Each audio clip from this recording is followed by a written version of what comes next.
ಲೋಪ ದೋಷಗಳನ್ನು ಕೆದಕುತ್ತಿದ್ದರೆ ತಪ್ಪು ತಡೆಗಳು ಹೆಚ್ಚಾಗಬಹುದು. ಒಳ್ಳೆಯದರ ಬಗ್ಗೆ ಚಿಂತಿಸಿ, ಒಳ್ಳೆಯದೇ ಆಗುತ್ತದೆ. ಒಬ್ಬ ವ್ಯಕ್ತಿ ದೇವರ ಮುಂದೆ ನಿಂತು ಕಣ್ಣೀರು ಹಾಕುವಷ್ಟು ಯಾರ ಮನಸ್ಸನ್ನು ಕೂಡ ನೋಯಿಸಬೇಡಿ.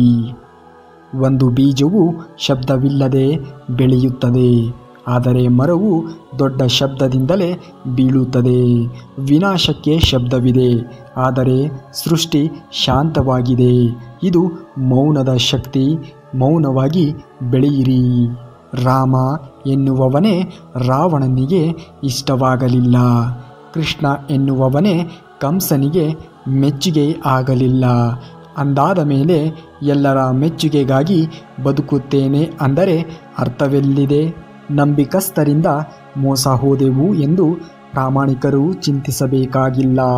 ಯಾಕೆಂದರೆ ಇತಿಹಾಸದಲ್ಲಿ ಉಳಿದಿರುವವರು ಪ್ರಾಮಾಣಿಕರೇ ಹೊರತು ಮೋಸಗಾರರಲ್ಲ. ನಾವು ಯಾವ ದೀಪ ಆರಬಾರದು ಎಂದು ನಮ್ಮ ಕೈಗಳನ್ನು ಅಡ್ಡ ಇಟ್ಟು ಕಾಪಾಡುತ್ತೇವೆಯೋ ಅದೇ ದೀಪ ನಮ್ಮ ಕೈಗಳನ್ನು ಸುಡುತ್ತದೆ. ಕೆಲವು ವ್ಯಕ್ತಿಗಳು ಕೂಡ ಇದೇ ರೀತಿಯಾಗಿರುತ್ತಾರೆ.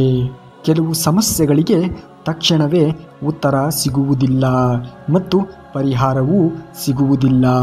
ಸಮಯವೇ ಎಲ್ಲದಕ್ಕೂ ಉತ್ತರವನ್ನು ನೀಡುತ್ತದೆ. ಸಮಯ ಬರುವವರೆಗೂ ಕೂಡ ಕಾಯುವಂತಹ ತಾಳ್ಮೆ ಇರಬೇಕು ಅಷ್ಟೇ. ಕಾಲಾಯ ತಸ್ಮೈ ನಮಃ.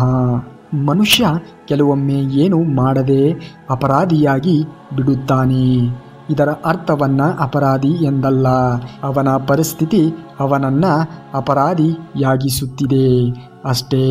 ಅದರಿಂದ ಯಾರನ್ನೂ ಕೂಡ ಕಾರಣ ತಿಳಿಯದೆ ದ್ವೇಷಿಸಬೇಡಿ. ನಾವು ಯಾರನ್ನು ಕಳೆದುಕೊಂಡರೂ ಬದುಕಬಹುದು, ಆದರೆ ನಮ್ಮನ್ನು ನಾವೇ ಕಳೆದುಕೊಂಡರೆ ಬದುಕಲು ಅಸಾಧ್ಯ. ಒಳ್ಳೆಯ ದಿನ ಯಾವತ್ತೂ ಬರಲ್ಲ, ಯಾಕೆಂದರೆ ಕೆಟ್ಟ ದಿನ ಅಂತ ಯಾವುದೂ ಇರುವುದಿಲ್ಲ.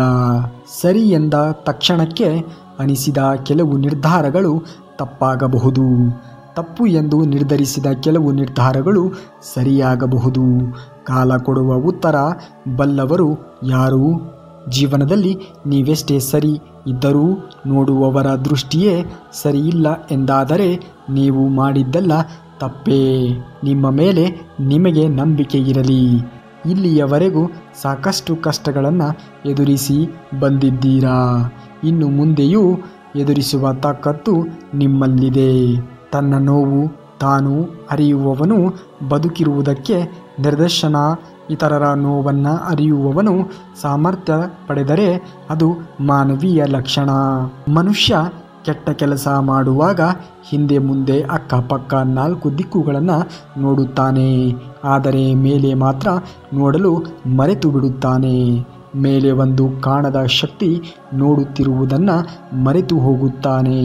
ಸುಳ್ಳು ವೇಗವಾಗಿ ಹರಡುತ್ತದೆ ಮತ್ತು ನಿಧಾನವಾಗಿ ಸಾಯುತ್ತದೆ, ಆದರೆ ಸತ್ಯ ನಿಧಾನವಾಗಿ ಹರಡುತ್ತದೆ, ಆದರೆ ಅದು ಶಾಶ್ವತವಾಗಿರುತ್ತದೆ.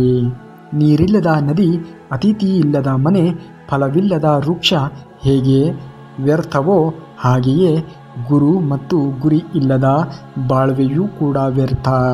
ಜೀವನದಲ್ಲಿ ನಾವು ಒಬ್ಬ ಮನುಷ್ಯನಾಗಿ ಒಳ್ಳೆಯ ರೀತಿಯಲ್ಲಿ ನಡೆದುಕೊಳ್ಳಬೇಕಾಗಿರುವ 4 ವಿಚಾರಗಳು. ನಮ್ಮ ನಿರುತ್ಸಾಹವನ್ನು ನಾವು ಉಪಯೋಗಿಸಬಾರದು. ನಮ್ಮನ್ನು ಪ್ರೀತಿಸುವವರನ್ನು ನಾವು ಉಪಯೋಗಿಸಿಕೊಳ್ಳಬಾರದು. ನಮ್ಮ ಅಗತ್ಯ ಇದೆ ಅಂತ ಗೊತ್ತಾದ ಮೇಲೆ ತಪ್ಪಿಸಿಕೊಂಡು ಓಡಾಡಬಾರದು. ನಮ್ಮನ್ನು ನಂಬಿದವರಿಗೆ ಮೋಸ ಮಾಡಬಾರದು. ನಮಗೆ ಸಹಾಯ ಮಾಡಿದವರನ್ನು ಎಂದಿಗೂ ಕೂಡ ನಾವು ಮರೆಯಲೇಬಾರದು. ಬದುಕು ಮನುಷ್ಯನನ್ನು 2 ಬಾರಿ ಸೋಲಿಸುತ್ತದೆ. ಒಂದು ಪ್ರೀತಿಯ ಮುಂದೆ, ಇನ್ನೊಂದು ಕುಟುಂಬದವರ ಮುಂದೆ. ಬಡಿದು ತಿನ್ನುವ ಜನರ ನಡುವೆ ದುಡಿದು ತಿನ್ನುವ ಜನಗಳಿಗೆ ನೋವು. ಜಗಳ ಮಾಡಿ ದೂರ ಇರುವ ಸಂಬಂಧಕ್ಕಿಂತ ಎಷ್ಟೇ ಜಗಳ ಮಾಡಿದರೂ ಕೂಡ ಬಿಟ್ಟು ಹೋಗದೆ ಇರುವ ಸಂಬಂಧ ದೇವರ ರೂಪವಿದ್ದಂತೆ. ಅಕ್ಕಿ ಚೀಲ ಕೊಂಡುಕೊಳ್ಳುವಂಥವನಿಗೆ ಅದನ್ನು ಹೊರುವ ಶಕ್ತಿ ಇಲ್ಲ.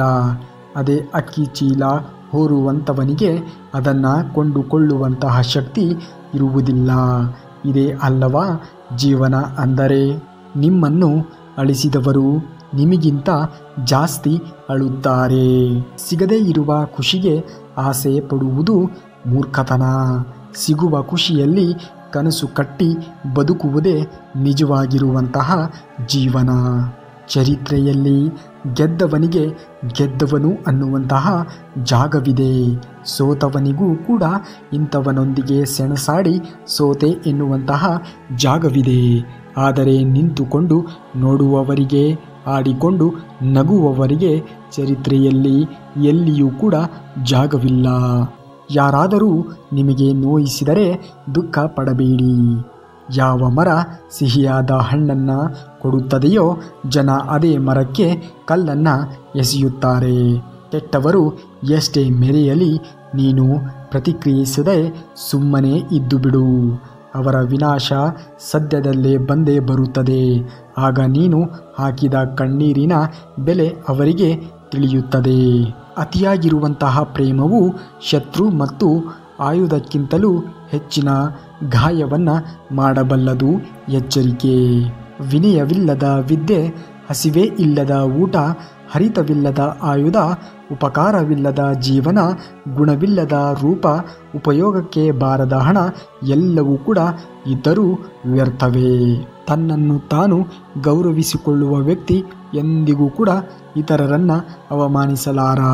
ಹಣ, ಅಧಿಕಾರ, ಸಂಬಂಧಗಳು ಇವು ಸುಳ್ಳು ಮತ್ತು ಅನ್ಯಾಯದಿಂದ ಪಡೆದುಕೊಂಡರೆ ಅದನ್ನು ನೀನು ಕಳೆದುಕೊಳ್ಳುವೆ.